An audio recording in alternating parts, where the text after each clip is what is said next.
C'est bon. Bonjour à tous. C'est un peu fort. Je vais vous parler des principes solides. Il y a tant de personnes que ça qui ne connaîtraient pas le S de solide. En fait, dans mon entourage, dans mon quotidien, auprès de mes équipes de développeurs, j'ai remarqué que beaucoup de personnes se méprenaient sur le S des principes solides. Même ChatGPT, lorsque je l'ai questionné, ça a changé depuis quelques temps, puisqu'il se reprend, etc., il est corrigé. Il m'a sorti une définition qui était plutôt erronée. Il me l'a expliqué de manière à côté de la plaque. Alors, je suis Julien Libert, je suis lead développeur chez Evolise. On est situé dans le sud de la France. On est une société qui travaillons sur une solution de devis, facturation et gestion en ligne. En fait, notre objectif, c'est de simplifier le quotidien du chef d'entreprise et de ses collaborateurs, tout en améliorant sa capacité à prendre des bonnes décisions pour son entreprise. On est 3 équipes de dev, ça représente environ 14 personnes dans l'IT, Scrum Master, Tester, Ops compris avec les devs, et un peu plus de 50 employés. Donc, on va revenir sur le vif du sujet, qui est les principes solides, plus précisément le S. Mais je fais une rétrospective sur ce que c'est, parce qu'il y a peut-être des personnes qui ne connaissent pas. C'est une agrégation de principes, de bonnes pratiques pour le code orienté objet. J'ai ce fil qui est mal placé, mais c'est pas grave. Pour le code orienté objet, qui a été publié dans les années 2000, en 2000, par Robert C. Martin, aka l'oncle Bob, pour ceux qui connaissent, une pointure dans le milieu. L'acronyme, lui, n'a été validé qu'en 2004, quelqu'un qui a modifié l'ordre de ses principes et qui s'est dit, ah, en fait, ça peut faire solide. Et donc, ils ont trouvé ça cool et depuis, c'est employé par tout le monde. Ça a évolué, parce qu'il a agrégé tous ces principes depuis les années 80, si je ne me trompe pas.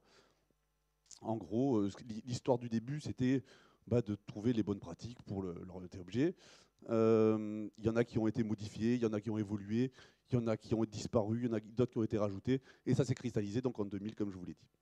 L'intérêt de ces principes, c'est d'apporter de la flexibilité dans votre code et de la maintenabilité pour avoir un code compréhensible, etc., qui peut évoluer facilement. Par contre, il y a plein d'autres avantages, mais c'est plutôt compliqué à appliquer. Il y a toujours un curseur à mettre entre ce qu'on peut faire, ce qu'on veut faire et ce qu'on a le temps de faire. On va se focaliser sur le S, comme Single Responsibility Principle. Super anglais, vous remarquerez. Donc c'est le moins bien compris. Il est pourtant assez simple à comprendre, pas très simple à appliquer. Et la raison de la confusion, c'est une mauvaise déduction de ce principe à partir de son nom. C'est-à-dire que la plupart des gens, beaucoup de monde pense que c'est une classe ou une fonction doit faire une chose et une seule chose. Or, ce n'est pas ça. En tout cas, pas seulement. Ça va beaucoup plus loin. Je vous mets la définition. La définition d'origine, c'était, je l'ai là, a module should have one and only one reason to change. Donc, vous savez que ça peut ressembler à ce qu'on disait, ce qu'on pensait au début. Sauf que Robert C. Martin s'est repris, je le traduis d'ailleurs, je l'ai traduit, on peut perdre du sens à la traduction, bien entendu, mais là, j'ai essayé d'être au plus proche. Un module doit avoir une et seulement une raison de changer. On va définir en particulier ce qu'est un module. Un module, c'est plutôt un fichier de source, une classe, d'accord, qu'on entend ici, ou un groupe de fonctions cohérent. Et surtout, la raison de changer. Qu'est-ce qu'il entend par la raison de changer? C'est les logiciels qu'on crée, qu'on modifie, on le fait pour répondre aux utilisateurs et aux parties prenantes. Et c'est eux, ces raisons de changer. Donc, ça modifie profondément le sens de ce qui était entendu par le SRP, Single Responsibility Principle. A module should be responsible to one and only one user or stakeholder. Donc ça, si je le traduis, c'est donc ce qu'il a repris plus tard, en 2017, je crois, qui disait un module doit dépendre d'un et seulement un utilisateur ou partie prenante. OK? On s'entend qu'un utilisateur, c'est un groupe d'utilisateurs, pas seulement qui a le même intérêt. Vous allez le comprendre dans les exemples qu'on va voir. J'ai oublié ça. Voilà, je voulais souligner. On peut réunir cet utilisateur et ses parties prenantes en une définition qui est l'acteur. Donc, on a terminé avec Robert C. Martin qui nous dit « A module should be responsible to one and only one actor ». On va partir sur un exemple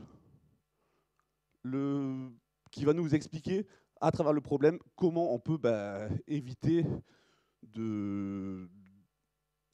je me mélange. On va partir sur un exemple concret qui va nous dire comment...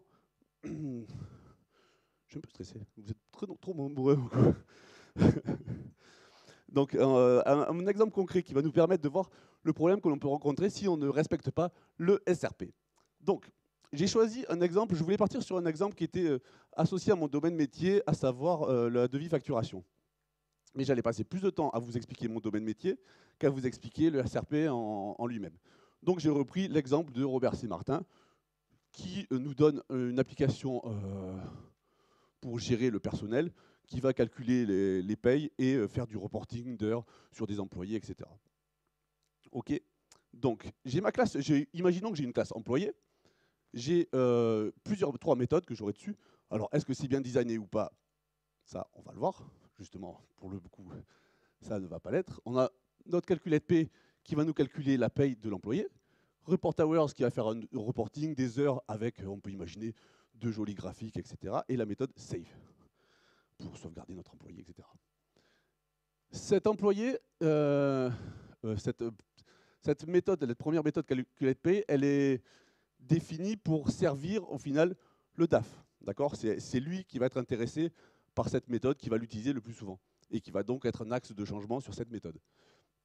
Report Hours, elle dépend des ressources humaines. Donc les petites icônes, les petits personnages, ne me demandez pas pourquoi j'ai choisi ça, mais c'était pour les différencier. Et on a la méthode Save qui, elle, va être appelée à changer parce que, par exemple, le CTO, en gros, le CTO et l'équipe tech qui est derrière, va vous demander des changements. Donc, la problématique ici, c'est qu'on a trois méthodes dans la même classe qui dépendent de trois acteurs différents. Donc, cette classe est couplée à trois acteurs et c'est exactement ce que ne souhaite pas le SRP, le principe de responsabilité unique. Là, je vous ai mis l'exemple de code. J'ai enlevé volontairement la méthode save, on en parlera plus tard. J'ai donc ma méthode calculate pay dans ma classe employée. J'ai ma méthode report hours, et donc pour calculer la paye et faire du reporting d'heures, il va falloir savoir, bien entendu, combien d'heures a fait la personne, mon employé. Ok, donc j'ai trouvé ça malin, on trouve ça malin, on va l'avoir besoin dans les deux méthodes. On va faire une petite méthode privée, getDailyHours, pour récupérer les heures, et on va stocker les heures, etc. Et on fait tout le reste. Mais je ne l'ai pas mis, puisque j'ai mis justement des commentaires. Mais on va l'utiliser à ces deux endroits. C'est super, c'est factorisé, ça fait exactement la même chose. Donc je suis content. Si on rentre dans cette petite méthode qu'on a créée, méthode privée, getDailyHours, j'ai résumé, c'est très simple. On va renvoyer, pour calculer le nombre d'heures travaillées dans la journée, l'heure de départ quand la personne rentre chez lui, moins l'heure d'arrivée au boulot. Ok, jusque-là, ça va. Sauf que le DAF, il me dit, non, mais pour calculer la paye, il y a une pause le midi, je ne vais pas le payer à aller manger. Ok, donc, pas de problème. Il y a une équipe de dev qui est super impliquée, qui arrive, qui fait la modif. Donc, il enlève la durée de la pause méridienne. Il teste. Bon, là, on ne parle pas avec des tests automatisés. On sait qu'il y en a et qu'on verrait le problème si on avait fait des TU ou des tests automatisés. Mais il y a toujours des trous, quelque part. Je suis sûr que vous aussi, vous ne testez pas tout. Donc là, la personne teste en question pour son problème, son sujet, qui est de modifier, de répondre aux besoins du DAF. Il y a la mise en prod. Le DAF est super content, sauf que derrière, boum, on a une trop grande proximité du code servant différents acteurs. C'est-à-dire que ce code-là, si on revient dessus, getDailyHours, est servé, comme je vous l'ai montré, au RH et au DAF. Et donc là, le reporting d'heures, lui, il était très bien comme il était. Ils voulaient leur graphique avec les heures début, heures de fin, etc. Et là, d'un coup, ça leur change tout du jour au lendemain sans qu'ils aient demandé et sans qu'ils soient au courant qu'il y a eu une modification. Ça, c'est des choses qui arrivent dans plein d'entreprises. Moi, je l'ai vu, moi, je l'ai vécu, j'ai fait l'erreur, etc. Donc, ce qu'il aurait fallu faire, c'est dès le début, dupliquer ce code. Il était identique, c'est pas grave. Il dépend de deux acteurs différents, on le duplique. Parce qu'il peut avoir une raison de changer chez un acteur et pas chez l'autre. Donc ça peut vous aider. Deuxième problème, c'est les problèmes de merge. On reprend notre classe employé avec CalculatePay.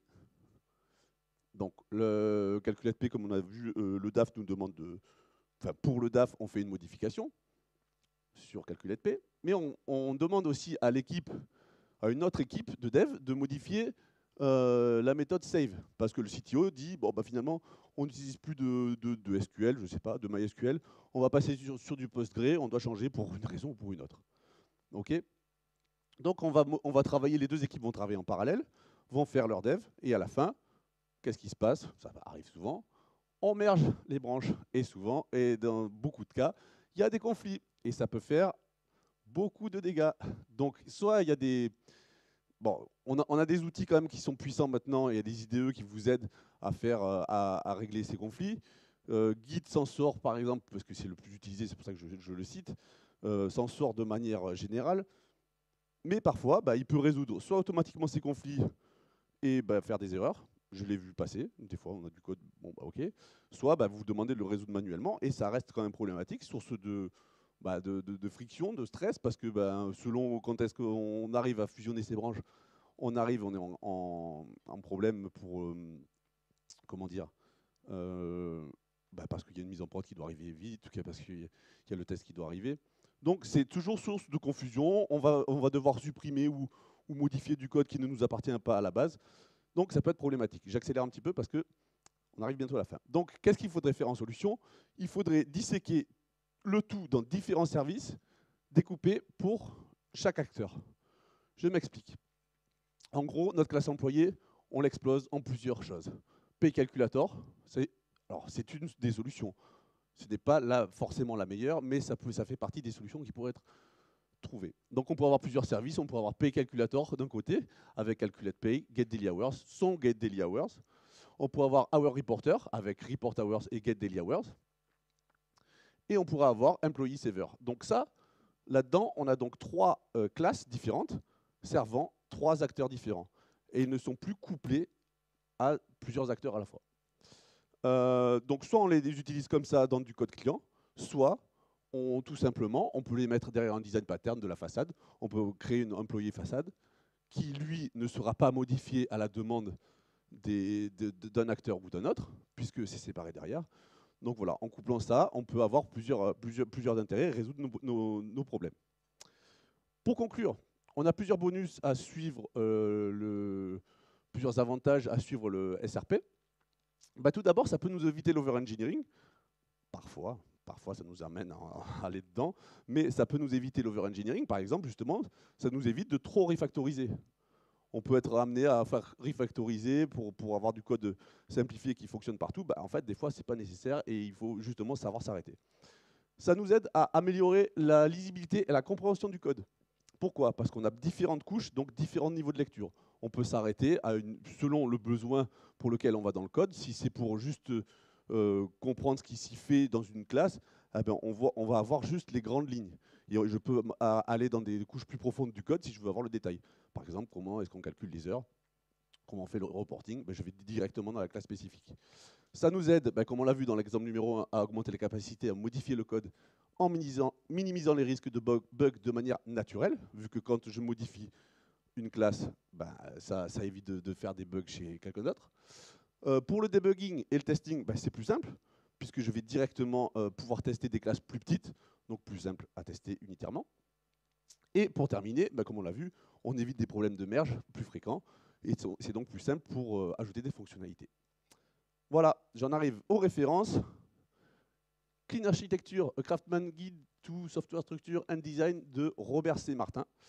Et ChatGPT, avec qui j'ai pu discuter du SRP de longues heures et qui ne m'a pas toujours répondu la même chose. Voilà, je vous remercie.